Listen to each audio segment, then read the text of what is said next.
Good afternoon, Dr. Zakir Naik. I got to know you yesterday, and I tried to watch some of your videos on YouTube, and I tried as much as possible to listen to you today when you speak.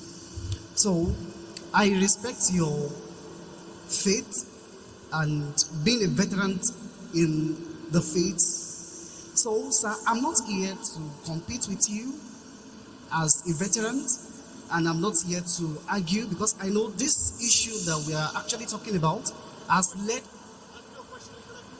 Yes, sir. I'm not giving speech. Okay, so the question I want to ask is that could there be a way that there is going to be a generation, or this our generation, that we are going to come to the position of uniformity of faith? That's all. Thank you. The brother asked a very good question, that is there going to be a time in our generation where there will be uniformity of faith? Yes, there will be. Quran says that. When will we all believe in one faith? Today we know, because people are misguiding, and there has to be, to know what is truth, you have to verify. That's what has come. So we believe, as I told you, Islam is the only non-Christian faith which makes an article of faith to believe in Jesus Christ, peace be upon him. No Muslim is a Muslim unless he believes in Jesus Christ, peace be upon him. Does the church say you have to believe in Prophet Muhammad? No. So, only where uniformity can come, we believe in all the prophets of mentioned in the Bible. We only tell you, take one step forward. Believe in Prophet Muhammad. And Prophet Muhammad has been prophesied in the Bible. In the book of Deuteronomy, chapter number 18, verse number 18. In the book of Deuteronomy, chapter number 18, verse number 19. In the book of Isaiah, chapter number 12, verse number 29. In the Song of Solomon, chapter number 5, verse number 16. He's also prophesied in the New Testament.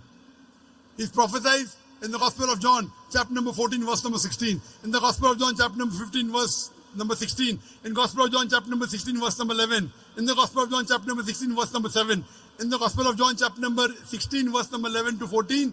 I have many things to say unto you, but ye cannot bear them now. For he, when the Spirit of truth shall come, he shall guide you unto all truth. He shall not speak of himself, all that he hears shall he speak. So for uniformity, there should be similarities. So only way you can get uniform is by following the true teachings of Jesus Christ, not the teaching of the church. So if you study the Bible analytically and follow the Bible only, not the church, not putting words and trying to say Jesus said he's God, never did he said that. Because of this wrong teaching of the church, there can never be uniformity. In Islam, I cannot be a Muslim until I believe Jesus is a messenger, until Adam is a messenger, until Moses is a messenger. I have to believe. So uniformity is coming from Islam's side, not from the church. And will it happen? Yes, it will happen. I ended my speech by quoting a verse of the Quran, which is mentioned thrice. In Surah Tawbah, chapter 9, verse number 33. In Surah Fatah, chapter 48, verse 28. And Surah Saf, chapter 61, verse number 9. هو الذي أرسل رسوله بالهدى والدين الحق ليظهره على الدين كله ولو كره المشركون. That Allah sent his messenger, Prophet Muhammad, with guidance and the end of truth, so that it will prevail over all the other religions, all the other isms, whether it be atheism, communism, socialism, Christianism, Buddhism, Hinduism. Islam is destined to supersede all, kulle, master them all. وَلَوْ قَرِجَ الْمُشْرِكُونَ. However much the idol worshippers don't like it. وَكَفَى بِاللَّهِ شَهِيدًا. And enough is Allah as a witness. And the hadith says there will be a time before the world ends. For 7 years, Islam will rule the world. For 7 years. Whether it happen after 5 years, after 10 years, after 50 years, I don't know. But there will be a time when the world will be very peaceful for 7 years. That's the saying of the Prophet. Whether it happen after 5 years, 10 years, 30 years, I don't know. But it's going to happen. Hope that answers the question.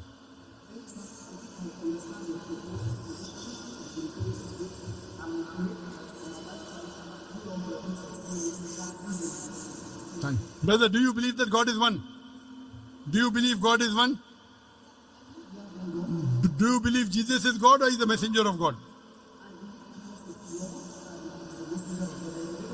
He's no God. But no, that means you didn't listen to my talk. You heard my question answer with the earlier person. And that's something. Did you? I heard it. But didn't I tell you nowhere does Jesus say he's God? Nowhere. Correct. Correct.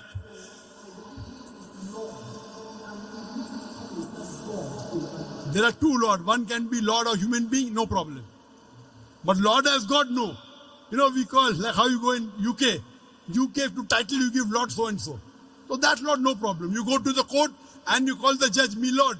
No problem. So there are two types of Lord. One is human being Lord, one is God Lord. You call him human being, you call him God. I'm asking you in English language when you open the dictionary. In English, brother, look at here. English language. If you open the dictionary, Lord has two meanings. One is human being, like the judge, a respected person, you call him Lord, no problem. The second meaning is God. So are you talking Jesus Christ is a respected human being or is he God? Yeah, if you are talking about his earthly work, we can refer to him as Lord, but there is also a divinity dimension of him being Lord. Lord over all. That means you are just like the other people. Heard. I gave you so many references. My Father is greater than all. My Father is greater than I. I can of my own self do nothing. I can of my own self do nothing, Jesus Christ said. I can do nothing. As I hear, I judge. And my judgment is just. For I speak the will of my Father. All these verses clearly show that he was a human being. He was not God. So why do you want to give divinity to him? No problem. Thank you. That means you don't want the world. You don't want the world to unite. You don't want the world to unite. You are disuniting the world. You are disuniting the world. I have come here to unite the world. People like you, they disunite the world. The Bible doesn't say God, yet you want to say God. So you are helping those people who don't want to unite the world. No, I am a da'i. Nowhere did Jesus say he's God. Neither in the Quran, neither in the Bible. Yet, Christians like you want to disunite humanity. I'm sorry to say, you may respect me, but I don't respect you. Because you are here to disunite the human being. When Jesus is very clearly saying in the Bible, in the Quran, Ubudullah, worship Allah, Rabbi wa Rabbukum, my Lord and your Lord. Yet you say, Jesus is Lord. Thank you, brother. You're most welcome. Next question. Sir? Thank you. I told you I understand. Unless you don't everything change said, your statement, you can go, please. Can we have the next question, please?